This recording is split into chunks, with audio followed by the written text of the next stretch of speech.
Hey everybody, welcome to Monday Night Team Call. I'm Jamie Haskin, and we will be talking tonight about duplication and continuing some of that conversation from last week, where Fallon was talking on that topic as well. So if you missed that, make sure you go back and watch that recording as well. But before we get started, I'm going to pop this over to Emmy Burns. She is going to share her health testimony here. So Emmy, why don't you introduce yourself a little bit and share with us your story? Yeah. So I'm Emmy, and I started with Plexus about 4 years ago. Amanda Vinla introduced me to it. I'm currently a gold ambassador.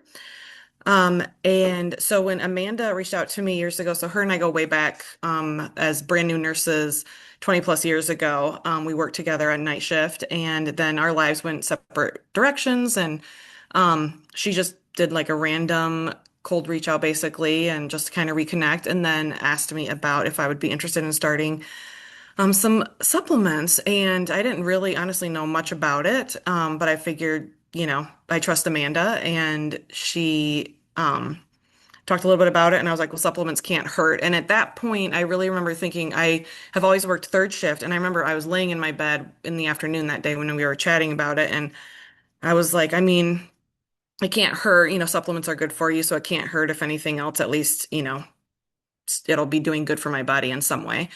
So I agreed to start, and she recommended I start with the triplex or the gut health combo. So I was very inconsistent with it for um, probably a good month or two, where I just was never great at taking anything regularly. So it took me a really long time. And then I finally, things were like piling up in my cupboard, obviously. So then I was like, okay, Emmy, you got to get it together because you're spending money on all this stuff and you're not using it. So I started being very intentional with putting it out on the cupboard every day, like it's out on my counter. So I see it every single day. I moved the ProBio next to my bed. So I would see it there every night when I'm going to bed. Just got very intentional about it. And after I was intentional with it and I was using it regularly, it took a good 2 or 3 months of being really consistent with the products before I even really noticed a difference. And I really never thought I felt sick even before I started. Um, it was just normal everyday life, tired all the time, but also I'm the mom of, growing three children and working full time or more night shift and all that stuff. So there was always a reason I was feeling not great. I was at my heaviest weight at the time as well. And once I was consistent, I didn't even really start noticing those changes right away. I was just going about my life. And I remember one day I was in the middle of running all these errands, and I had been very used to waking up in the morning with my kids on my day off and literally talking myself out of bed saying, I just have to be awake for another hour or 2 hours, get my kids to school, and then I can lay back down. And that's how I would get through my day. And I planned my whole day around, okay, I can run all these errands and I'll have enough time to get home and take an hour nap before I have to go pick the kids back up. And that's what ran my life. And I remember I was out one morning and I was running errands, and I lost track of time completely. I was getting everything done I needed to get done, being super productive. And I looked at the clock and I was like, oh my gosh, like I have to actually get home because I'm going to miss picking my kids up. And I've been out all day running these errands and I didn't even feel tired. So I immediately really reached out to Amanda and I was like, oh my gosh, you're not going to believe this. Like, I can't believe I'm not even tired right now. I could go for another hour or two. Like, I feel great. And it was just kind of that aha moment, like, okay, something actually has changed. And then when I paid more attention to it, I was like, I realized I had been in really a state of bloat and inflammation for so long. I didn't even realize I was bloated until I wasn't anymore. And then I could tell certain foods or, how my day went and stuff really did make a difference in how I felt. And my ankles weren't swollen when I got home from my 12-hour shifts anymore. And I started to lose weight. And beyond that, even though like the weight loss part didn't come for a long time, it was the fact that I had more time in my day because I wasn't planning my day around my nap. I could actually have time in my day then to be more active and do more things throughout the day. And my mind cleared up to where I had the ability to even think about doing those things versus before when you're living in that brain fog and it's so thick all the time, you can't even fathom going to the grocery store and buying food versus just ordering something to eat or taking your family out to eat or whatever, because it's just easier. It's less effort and you can do it. So things started to kind of just slowly change where I was like, okay, I can do this. And they had the what was that program called when they had where you got like the workouts and stuff like that. So I did like the 15-minute workouts that they had and follow some of the recipes. And then for a brief while, I tried to go vegan and vegetarian with my family, and it didn't work out well. But we tried it for a few good weeks. But that was all things that I couldn't even fathom doing prior to feeling better because it was just too much effort and too much thought had to go into it. So here I am 4 years later, and I'm still taking all of the gut health products and I'm still loving them. And still noticing changes and differences. And I just love that I have those tools still to feel better when I notice things are changing and I can adjust things and do another reset or whatever. So I love that's kind of my that. story now. Thank you, Emmy. That's so great. And I think so relatable. There's so many, I know I can relate. A lot of times you don't even realize how life is when it becomes your normal until things actually start to change and how much better quality of life that is. And when you get time back, even in that sense, that's amazing. So thank you, Emmy, for sharing. Appreciate you. All right, we are going to hop into the rest of the team call now, and I'm going to go ahead and start sharing my screen here. And it always makes me nervous now to do this because I think of Courtney and all the things that you always have go on. Okay, I think it's gonna work. Full screen. All right, y'all can see me, right? Okay. Emmy, I can see you. Does everything look good? Can you give me a thumbs up? Yep. Okay, perfect. All right, so we are going to talk specifically in terms of duplication when it comes to goal setting, helping our people rank up, and even getting into a little bit of coaching. And when we do this, it is going to be multiply our businesses. It's going to create growth. So duplication, a definition of that is training team members to copy and execute proven business practices. You're training them to do what you are doing. So it's a good reflection as well, like to have our ducks in a row with duplicatable systems, things that people can follow and do. It doesn't have to be overcomplicated. If it's too much, if it's too complicated and it can't be duplicatable, then it's not going to be worth our time because we don't want to be doing all the work just ourselves, right? So when we look at creating leaders, creating business builders, it changes from addition to multiplication. You guys might have seen that comparison before. So, when it's just you bringing people in, you're doing everything yourself. You're trading time for money. The growth depends just on you. And if you stop working, if you're not going to, take a little break or whatever, you're not going to have other joins. You're not going to have joins coming in, right? You are bringing them in yourself. It's you yourself. And the income is depending, therefore, on your time and your effort. Whereas when we bring in other business builders and we duplicate business builders, then multiplication happens, right? We have leaders who are developing leaders. We have growth coming from systems, not just yourself. You make money in your sleep. I thought of this and had to write that in there because I always think of Fallon's video when one of the very first videos, if you haven't seen it, it's hilarious. But she talks with all the confidence and sass in the world about how she makes money with a baby on her hip and while she's sleeping. And then income is no longer tied to your time, right? You have the possibility of residual income far beyond what you could do just yourself in the time that you have. So, just to give you a visual, to just kind of give a little bit of power to the duplication of creating business builders, if you already have not had an urgency to do so yourself, even if you just look at the power of one, and that means everyone bringing in one person. This is how that can duplicate within 12 months. So obviously, if you bring in one person in 1 month, you're only going to have one person on your team. But that happens with you and that one person doing it on month two. You now have three people, and then that duplicates all the way down to month 12 of 4,095 people when that duplicates. Now, obviously, not every single person that comes in is going to bring in one person, but it's the idea, the concept of what that looks like when you hone in on a skill set and try and have everybody come in with one. What does that look like if we do the power of three? Three would be a great minimum standard that any business builder would want to have for themselves. Every month, duplicate the power of three, duplicate going silver yourself, and help your business builders do the same. Now, again, if you're just looking at every single person, to me, this is what was so exciting and empowering when I started because I saw this written out in our compensation plan. And I was like, okay, I don't know how to recruit myself to Diamond. I don't know a lot of people, but I know three people and they know three people. And so, what that looks like when it's not just you doing the work is incredible. Like, this goes to 1,000 people to close to 800,000 people, right? So, the power of duplication when you create business builders who duplicate that down. All right, so specifically, let's talk about goal setting. I think this is in the way, so I'm gonna move that over.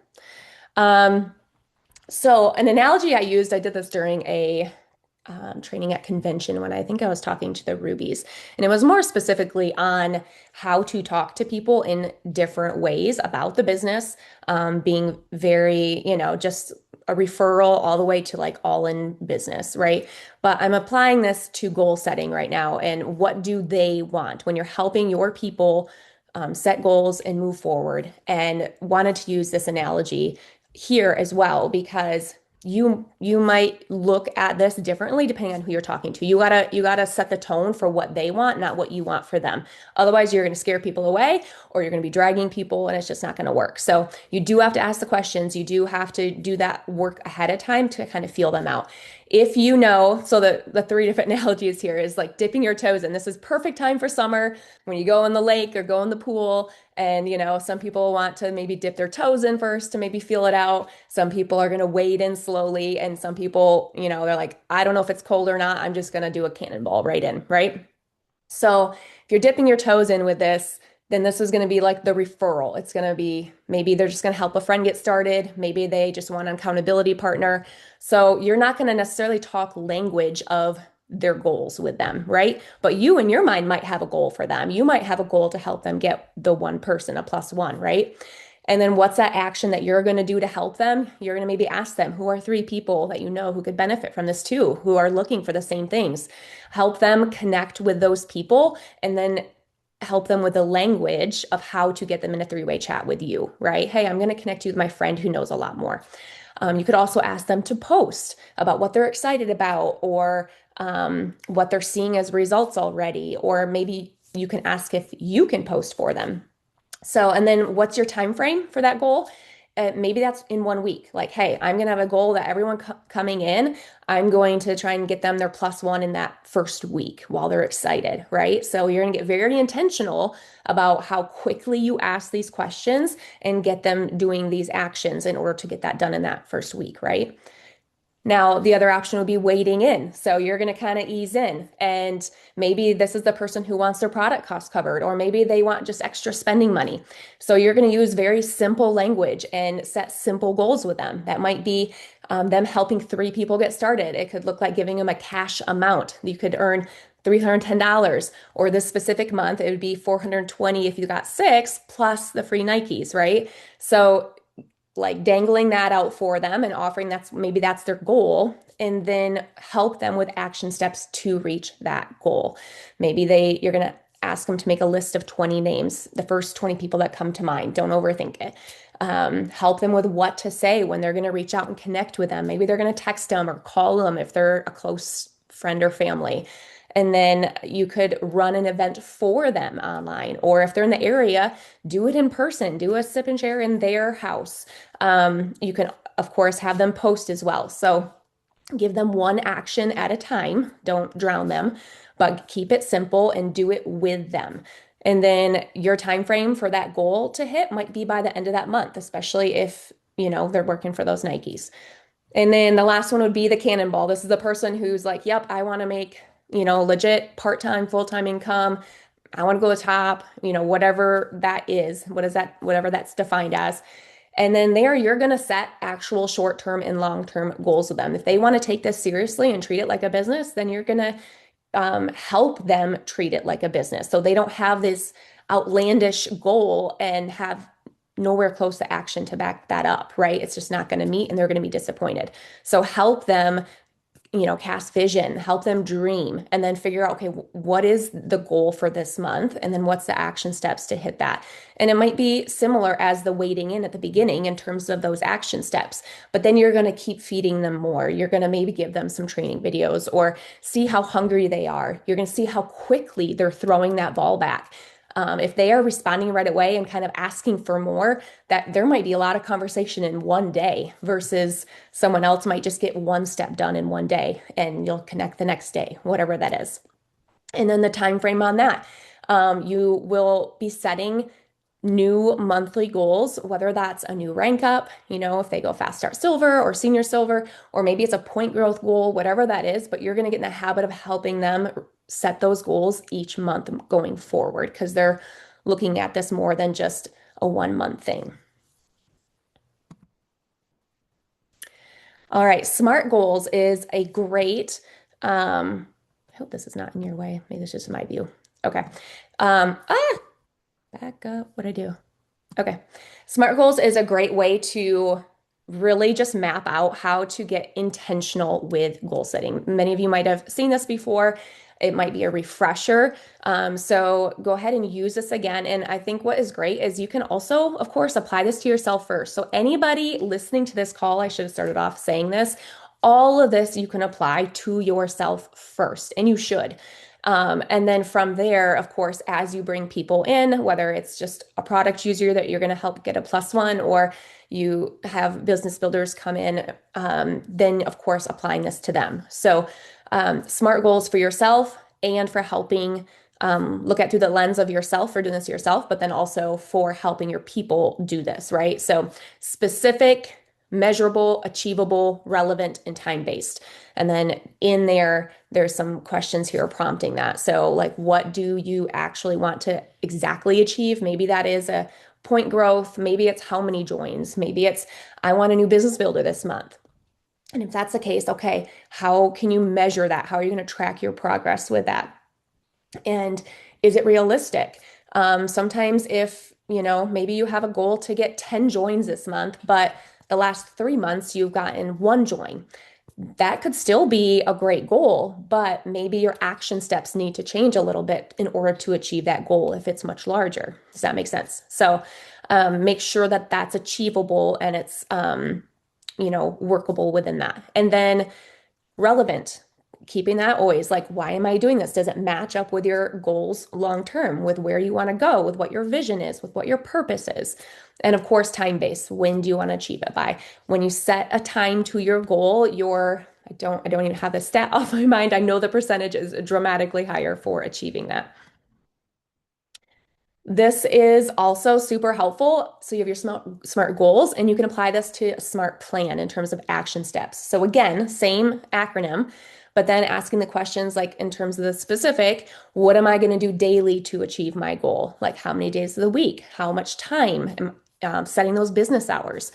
The measurable, how are you going to track your work? What does that actually look like? Achievable, is it realistic? And you can, like, that's what I said earlier with comparing to previous months and how you need to adjust that. Is it relevant? And then, of course, is it time-based? So another way to apply that in terms of the action steps and asking yourselves those questions for yourself. And again, helping your people do that. All right. Move you back over here. Sorry. Okay, so SMART, this is ranking up and point growth. So shifting to that a little bit, using your SMART goals, using the goals is what is going to help us actually move forward in our business, of course, right? So questions along with that you can do is if you have a goal for a rank up or point growth amount, whether that is a new rank, whether it is 50 points in growth, 25 points, 200 points, whatever that is. You want to break that down. How many joins do I need to come in on my team in order to hit that point growth or that rank up? And then from there, you can break that down. How many am I personally going to bring in? And then how many can come in from other sources? Like it could be +1s from new joins coming in. It could be someone who you think you could get to silver. How many silvers? It could be other people on your team who are already working and maybe they have a point growth goal or a rank up goal. And you should know that because you're working with them, you're talking to them, you're helping them achieve this, right? So, again, I'm applying this to you first, but you're also doing this for your people. Um, so all of this comes together to figure out how many joins, where they are coming from, and then the actions, of course, that go with that. How many reach outs per day are going to be required to create enough conversations in order to convert some of those to joins, right? Can you schedule events?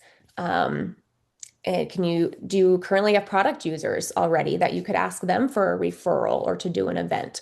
So again, all of these for yourself first, but this is how you are going to then help your people as they want to rank up, as they want to have some point growth and grow in this business. This is how you can dive in with them to help. And of course, I would always recommend writing your goals down, having it somewhere visually where you can see not only your goal, but as you get people on your team, so you can see their goals and what you're going to be connecting with them throughout the month on to remind them and encourage them and ask how it's going. And then, of course, tell your upline and encourage your team to tell their upline to kind of check in for accountability and encouragement. So, as we do this, we're going to be inevitably coaching our builders through all of this. So, your role as a leader is going to be to always and continually build vision and belief. That is something that you don't just do once when they join, or I don't know, once in a blue moon. It is going to be something that as someone grows through the ranks, even through the jewel ranks, they need the reminders and the encouragement and the vision and belief continually poured in them. I always remember when Fallon has said this many times that, you know, some of her jewels and diamonds now have needed encouragement up until diamond. Like, is this even possible as an emerald or as a sapphire, right? So sometimes that is just needed through all the ranks. And then empower your people, raise the bar for them. If they're setting goals that are very small and you think that they are capable of more, then your job is to kind of raise that bar a little bit and show them what you think that they are capable of and maybe how that could look or how that would map out. Um, when goals are missed, which inevitably is going to happen, then how do we work through that? So, first of all, failure is feedback. That's something that um, is normal in terms of failing, and it's something that we have to help our people see that that is just how we grow and how we actually succeed. The only way to actually grow is to learn from the setbacks and from the difficult times. So you can ask ourselves questions that can help us with that to actually we can, have things where we miss the goals, where we feel like we fail, where we have these hard times, and they can mean nothing. They cannot help us. They can keep us back, or we can convert them and use them to help us grow. And that is only by um, asking some of these questions and actually letting that fuel us. So you can ask, like, okay, what are you currently doing well? Again, you can ask yourself this too, but help your people with this. Ask them, what went well last month? What feels hard right now? What area do you need to work on? What are you consistent in? What were you not consistent in? When you ask your people these questions, they can uncover for themselves maybe what is going well, but where's the gaps? What's missing that we need to work on so that we can hit that goal next month so we can improve. And I think an important key part is figuring out what action steps they are actually doing throughout the month. If they're working on a goal and they don't understand necessarily why they didn't hit it, um, if we can track actually what we do each and every day and have that written down and recorded, then it gives a better visual of, okay, here is black and white what I am doing or not doing. Maybe you feel like you're working so many hours or whatever time frame, but way too much of that is spent scrolling or getting distracted or thinking about doing this action, but then the act of it is only this much time, right? So sometimes having that mirror back at us can help us adjust things and figure out how we can be more efficient with our time and time block better or whatever that might be. We can lie to ourselves very easily without actually having things maybe written down. All right, so using that feedback to create solutions and fuel growth. So that might be different for each person at different points in time. But for example, if you want to improve in a skill set, then you could help your person by sending them or tagging them in some training videos and applying that. Okay, focus on this skill set for the next week or the next 2 weeks. If they need help in because they're inconsistent in an area, maybe they need to set business hours or adjust what theirs are. Maybe what they're doing is not working. So we need to have conversations on what their days look like. Maybe they need to use a calendar better or their phone.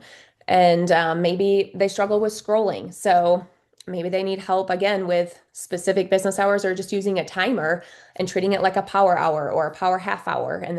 I know that's helped me before. If I actually have a clock going and I have, you know, 10 minutes specifically set aside for reach outs or follow ups, then I am honed in doing that while my timer is going. So, holding that accountability to yourself. If someone's market is drying up, maybe you're going to help them figure out how are they going to be adding new people, new friends that they can and connect with new people, right? How are they going to do that? What are their steps for that? What does that look like daily, weekly basis? So figuring out what that feedback is and what the solution is for that feedback. And then long-term evaluation would be looking at the previous month, looking at questions in terms of, this is a little bit similar, but what did I follow through on? Where did I fall short? What did I learn? What did I grow through? And then the beginning of the month, you can look at do my daily habits align with what's required to reach the goal that I'm setting? So, because you're setting the goal for the beginning of the month. So, are my current habits in par online with that? Or do I need to change anything? And then what else can I adjust or take away that's going to set myself up better for my future goals and the long-term vision of where I want to go? And then mid-month, it's always very, very helpful to track how it's going because you've already set your goal at the beginning of the month. But come mid-month, how's that going? Do you have enough conversations going that you look like the joins are going to come in for how many joins you wanted to get for that month? Are you close to your goal? Do you feel very far away from your goal? Ideally, you'd want to kind of be halfway, right? Are your action steps, are you consistent in following through on what you said you were going to do? Or what do you need to adjust or recommit to in order to still achieve those goals? Maybe you need to increase some conversations because you are inconsistent or you just don't have enough conversations going. So you need to have more happening and more reach outs. So whatever you need to adjust, if you do that mid-month, then you're not scrambling at the very end of the month, feeling like you're lagging behind. So helping, again, reflection on yourself by helping your people see this and do this. You do that by checking in with them, right? Making sure you're staying close to them, seeing how things are going, encouraging them, all the things, but asking them. Good check-in times are, the beginning of the month and mid-month for sure. And then, of course, end of the month as we're um, wrapping up. And then finally, as we wrap up here with this call, it is important to always, always celebrate all the wins. And that's just not only the wins at the end of the month or only when you hit a specific goal. It can be wins like doing something scary or being consistent when you previously were not, or, finding a new system that's working well. Like all of these things can be wins to celebrate with your people along the way. So do that with them and help them know that again it's normal. Success is not hitting every single goal. That's not how we learn. We're going to learn through all the hard things, and when we fall short, and your builders are going to need that reassurance when they have the low times. They're going to need that consistency and that steadiness from you. You get to expect the highs and the lows. That's going to come, but don't get on that emotional roller coaster with them because it is way too easy for someone to come to you and they're all distraught or upset, and then you get distraught and upset with them, and that's not going to help anybody, including yourself. It's probably going to hurt your own belief in your own, like where you're at in your state of mind, right? So instead, you get to be steady Eddie and remember that this is what is expected. There's highs and lows. If you aren't sure how to help someone through a low, you go to your upline and you can ask like, okay, I'm trying to help this person through this. How would you approach this? Or what else did I, miss that I could help them with? But you get to be that person that's to help them gain perspective for where they're at and have endurance and have that big picture, that belief, that vision of what success looks like because they're going to learn through what they're going through to then help somebody else that maybe will be going through that on their team in the future. Everything that they are learning is developing them as a business owner, as a leader, and then of course, in turn, it's growing you as well. So success is in the whole process, all of it. And when you help your people grow and get through all those little spots, then it's going to create that duplication and it's going to help you grow as a leader as well. So that is all I have for you guys tonight. And we are kind of on the dot here. So that's great. Thank you all for joining on Team Call tonight, and we will see you again next week.